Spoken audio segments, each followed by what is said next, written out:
안녕하세요. 가정의학과 전문의 김태균입니다. 지난주부터 실제 다이어트 클리닉에 내원한 환자분들의 이야기를 통해서 다이어트 과정을 지켜보고 내가 만약 비슷한 점이 있다면 좀 따라해 보시라는 의미에서 실제 환자분들의 사례를 소개해 드리고 있는데요. 오늘은 40대 중후반의 남성분의 다이어트에 대한 이야기입니다. 이분은 처음부터 어떤 특정 약물에 대한 관심이 있으셔서 내원을 하셨던 분입니다. 아무래도 요즘에 특히나 이제 정보를 많이 찾아보시고 이제 또 거기에 도움을 받고 싶다. 그리고 내가 50대가 되기 전에 체중 및 건강 관리를 시작을 하고 싶다고 해서 병원을 찾아오셨던 분인데요. 사실 보통의 남자분들은 대부분 다이어트에 별로 관심 없습니다. 그리고 해도 별로 열심히 안 하십니다. 솔직히.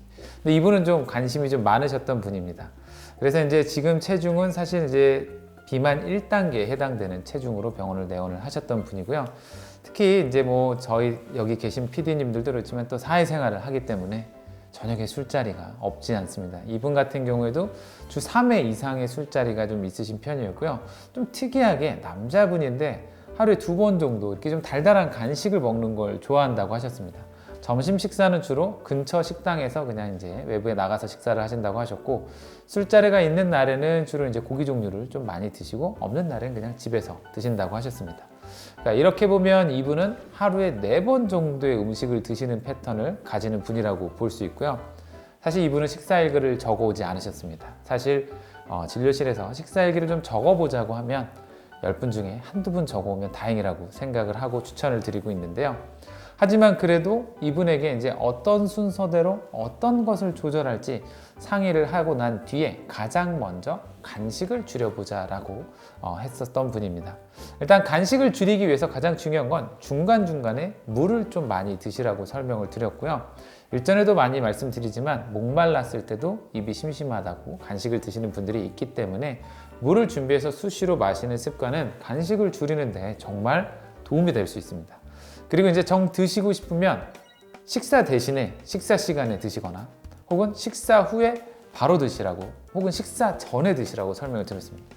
그러니까 그러면 이제 간식을 먹기 위해서 식사량을 조금 줄이는 것도 좀 도움이 되니까 그렇게 해서 내가 오늘은 밥 먹고 이거 먹을 거면 밥은 그냥 조금만 덜 먹자 이런 식으로 이제 식사를 좀 조절하라고 설명을 드렸습니다. 이렇게 일단 하루에 4번 정도 먹는 거에서 하루에 이제 2, 3회 정도의 식사로 이제 일단 식사 횟수 자체를 좀 줄이자고 했고요.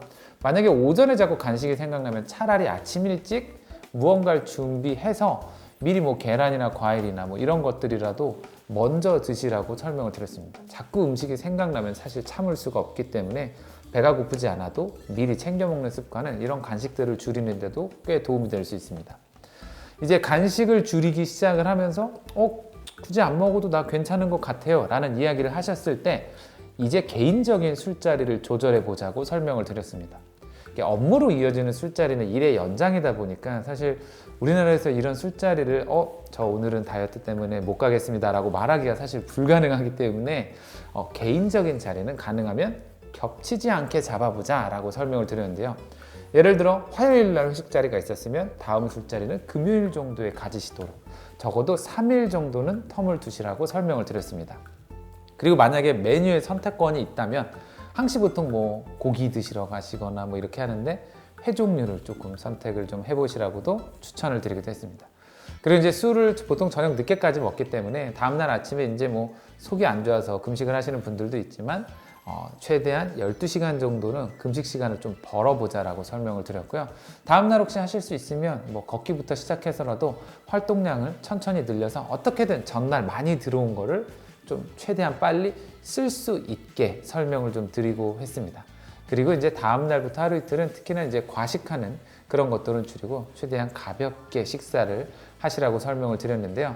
이분은 이 3가지를 좀 적절히 사용하셨던 것 같습니다. 그래서 특히 다음날 12시간 이상의 공복을 좀 잘 지키셨던 편이었고 그렇게 하면서 또 일적인 자리에서도 꼭 만들지 않아도 되는 술자리를 좀 줄이면서 술자리가 3회 이상에서 1, 2회 정도로 줄어들면서 특히나 이제 연속적으로 자리를 갖는 걸 가능하면 안 하게 됐다라고 말씀을 하셨습니다. 그러니까 4끼를 드시던 패턴에서 2끼 그리고 술자리가 줄어들면서 이분은 이제 3개월 동안 7kg 정도의 체중을 감량하셨고요. 너무 식사량을 줄이면 유지하기 어렵게 식사하실 때는 적어도 반 공기, 최소 반 공기 정도의 식사를 하시도록 추천을 드렸고 조금 더 점심이나 그럴 땐 더 챙겨 드셔도 된다라고 설명을 드렸습니다. 그 후에도 이제 보통 이분은 3개월에 한 번씩 병원에 오시는데 그 7kg 빠진 거에서 2kg 정도 더 감량을 하셔서 지금은 그 정도 선을 유지하고 왔다 갔다 하면서 계신다고 하셨습니다. 만약 이제 이 영상을 보시고 나와 비슷한 패턴의 생활이라고 생각되는 남자분들, 특히 이제 술자리가 많으신 분들은 술자리를 줄이는 것만으로도, 혹은 또 생각보다 남자분들도 과자, 아이스크림 이런 거 좋아하시는 분들 꽤 많은데 그런 것들을 먹는 횟수만 줄이는 것만으로도 또 이렇게 시간이 지나면 변화가 나타날 수 있으니까 좀 참고하셔서 한번 다이어트 해보시면 어떨까 싶습니다. 오늘 제가 준비한 내용은 여기까지입니다. 오늘도 시청해 주셔서 감사하고요. 저는 또 다음 시간에 다른 사례를 가지고 찾아뵙도록 하겠습니다. 감사합니다.